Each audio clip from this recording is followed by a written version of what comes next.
Bonjour les amis, ravi de vous retrouver pour la paracha de la semaine. La paracha de la semaine, paracha Vayigash. La paracha Vayigash, c'est l'avant-dernière paracha du Sefer de Bereshit. Et on va dédier ces quelques paroles de Torah à tous les malades d'Israël, que Akadosh Baruch Hu leur envoie une très grande réfoua, quel que soit l'endroit où ils se trouvent, quelle que soit la situation dans laquelle ils se trouvent, que Akadosh Baruch Hu les guérisse et leur envoie une grande réfoua chez les mains.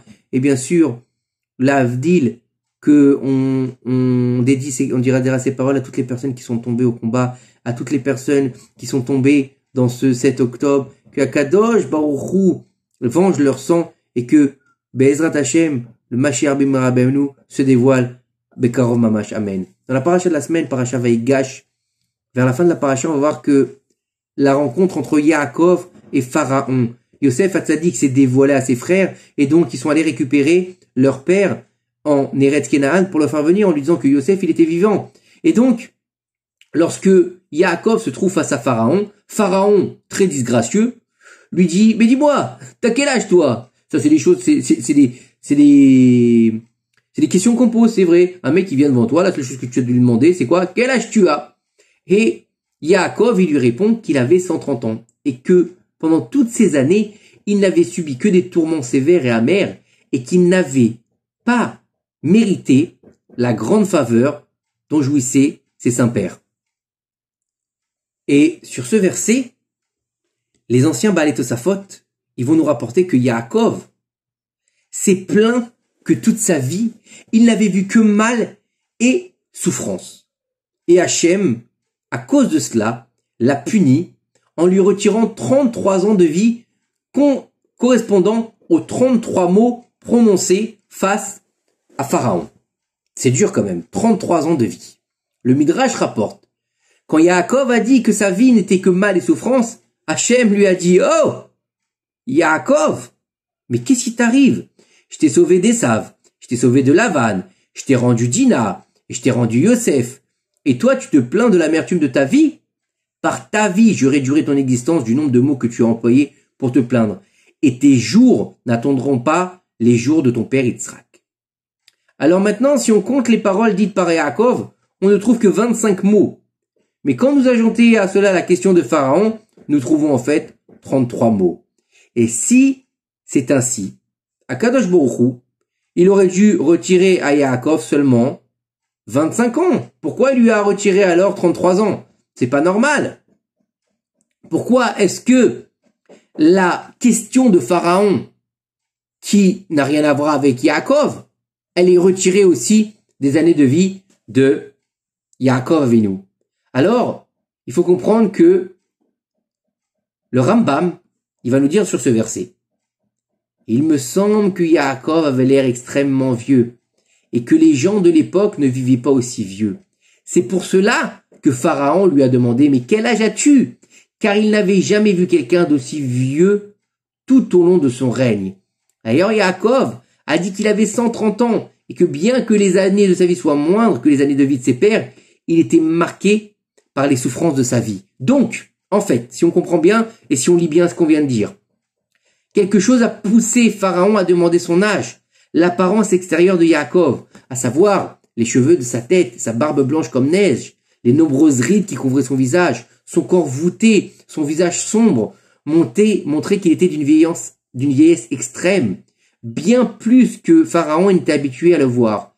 C'est pourquoi Pharaon lui a demandé son âge. Combien de centaines d'années as-tu? Il lui a dit, vieillard en fait, comment ça se fait que t'es si vieux? Rabbi Chaim Shmulevitch, Sichot Moussar, là-bas il nous dit dans son livre Sichot Moussar, et il répond admirablement à la question qu'on a posée. Pourquoi est-ce que on lui a enlevé la question de Pharaon?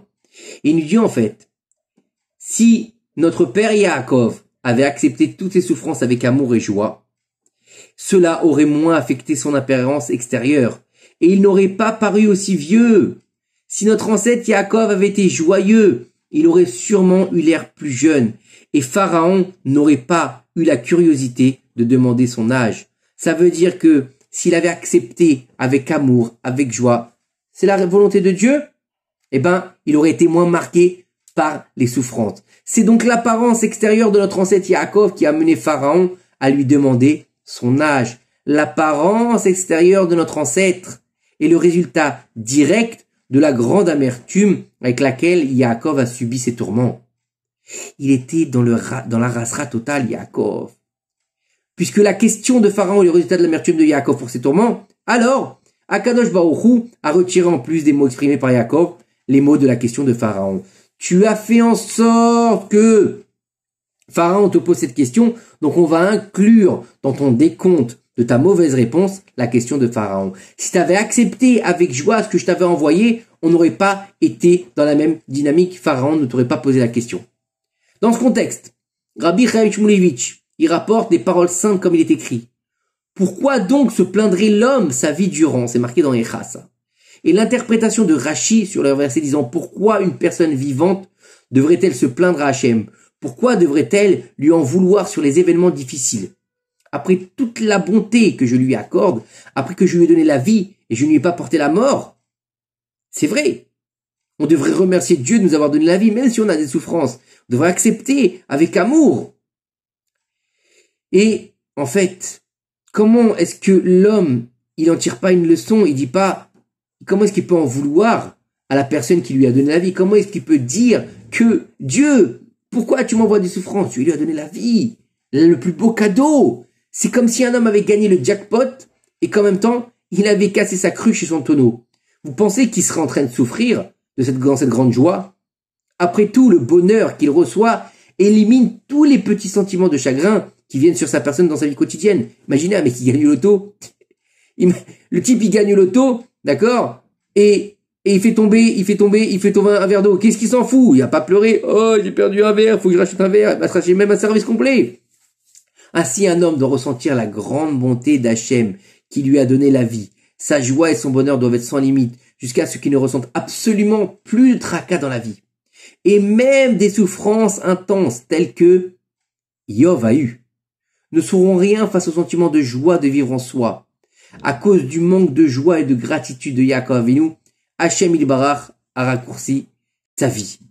C'est dur, imaginez et comprenez que lorsqu'on va se plaindre, on va faire en sorte que Lo Alenu Hachem peut nous raccourcir la vie. Rabbi Chaim ajoute, un homme qui n'apprécie pas comme il se doit le bonheur d'être en vie, pourrait la perdre complètement. Chas v'shalom. De tout cela, nous devons apprendre comment nous devons nous engager à nous réjouir des nombreuses bonnes choses qu'Hachem, dans sa miséricorde, nous a données chaque jour et chaque heure. C'est un cadeau inestimable d'avoir la vie, c'est le bien le plus précieux. Chaque jour, un homme devrait s'asseoir seul avec lui-même et regarder les bienfaits qu'Hachem lui a donnés et en tirer une grande joie. Dieu merci, il est en vie. Dieu merci, il a le mérite d'être en bonne santé. Il s'est marié, il a des enfants merveilleux, il habite dans sa propre maison et beaucoup d'autres choses. Même s'il y a des difficultés dans l'éducation, dans la parnassa, dans le shalom bayit, bien sûr, des fois on est malade, mais quoi qu'il arrive, on a quand même du bonheur au jour le jour, on est quand même vivant et ça n'a pas de prix. Et il faut remercier Hachem, comme il est écrit dans la prière, Nishmat Kol Chai, qui est une prière de remerciement. Et quand bien même notre bouche serait pleine de cantiques comme la mer, notre langue de chant, comme la multitude de ces vagues et nos lèvres de louanges, comme les espaces du firmament, quand bien même nos yeux seraient lumineux comme le soleil et la lune, et nos mains déployées comme les aigles du ciel, et nos pieds rapides comme les biches, nous ne pourrions épuiser la reconnaissance qui t'est due. Ô Hachem, notre Dieu, bénir ton nom à notre roi, ne serait-ce que pour une seule des milliers de millions de myriades de bontés que tu as accomplies pour nous. Écoutez bien ce qu'on vient de lire, ce qu'on vient de dire. Même si on passe notre vie à remercier Hachem, c'est pas suffisant par rapport à toutes les bontés qu'il nous fait. Comment on peut rester assis toute la journée à soupirer et à se plaindre de notre tas et de tomber dans une terrible tristesse? C'est le plus grand problème de notre génération. On est dans la tristesse, on est dans l'umshun, on est dans la dépression. Oh, je comprends pas. Pourquoi j'ai pas la PlayStation comme mon voisin? Oh, je comprends pas. Pourquoi lui il a la blonde et moi j'ai personne? Oh, je comprends pas. Pourquoi j'ai un appartement et lui a une villa? Sois content de ce que t'as, Baruch Hashem. Oh, je comprends pas. Pourquoi je ressemble pas à un mannequin? Dis-toi que Baruch Hashem, t'as une belle tête. Aime-toi comme tu es. Apprécie ce que Dieu t'a donné. Alors oui, c'est vrai qu'on n'est pas parfait, mais la perfection, elle est ennuyeuse. La perfection, la seule perfection qui existe, c'est Akadosh Baruch Hu. On est imparfait puisqu'on est déjà dans la dualité, on est déjà dans le deux. Donc on n'est déjà pas Echad, le seul Echad, c'est Akadosh Baruch Hu. Et c'est aussi la manière dont on se comporte lorsqu'on passe par une mauvaise période, comme quand on a des problèmes de santé, ou une situation difficile, ou des difficultés dans l'éducation des enfants. Il faut accepter toutes les souffrances avec amour et joie, et ne pas montrer à nos entourages toutes les difficultés auxquelles nous sommes confrontés. Comme le comportement du chassid qui est, il tourne sa face et sa souffrance dans son cœur. C'est marqué dans Chovot Alevavot, porte de l'abstinence. Lorsqu'Hachem voit la joie chez l'homme, malgré ses souffrances, il déclare, cette personne souffre beaucoup, et pourtant, elle ne se plaint jamais. Elle reçoit tout avec amour, et avec joie, avec un visage avenant, avec tout le monde, comme si tout allait bien.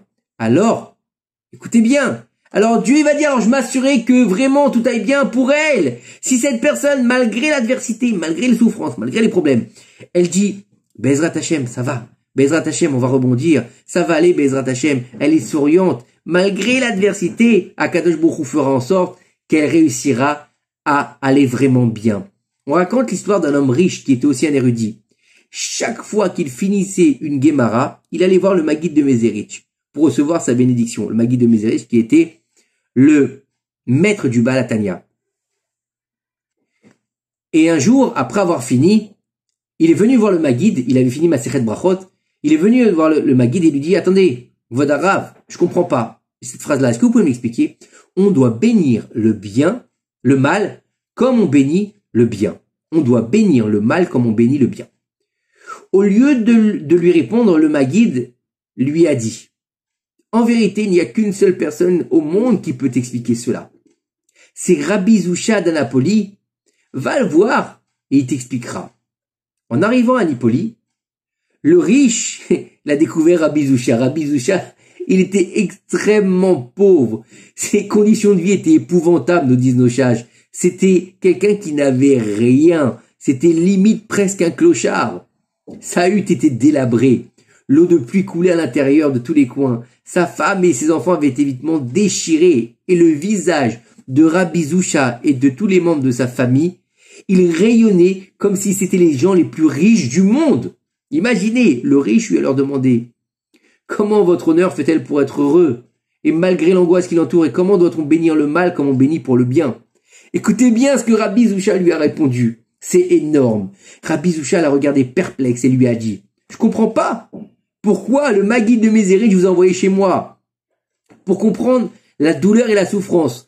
Personne n'est plus heureux que moi. Jamais je n'ai goûté au chagrin et à la souffrance. Grâce à Dieu, toute ma famille est en bonne santé. La vie est en nous en abondance. Vraiment, nous ne manquons de rien. Je ne peux vous apprendre à accepter, à souffrir d'amour. » Imaginez, Rabbi Zusha, il n'avait pas d'oseille, il n'avait pas une belle maison, il n'avait pas une belle voiture, il avait rien. Il vivait comme un clochard et lui a dit « Je ne peux vous apprendre à accepter, à souffrir d'amour car je ne sais pas ce que c'est de souffrir. » Le riche n'a pas eu besoin de plus d'explications.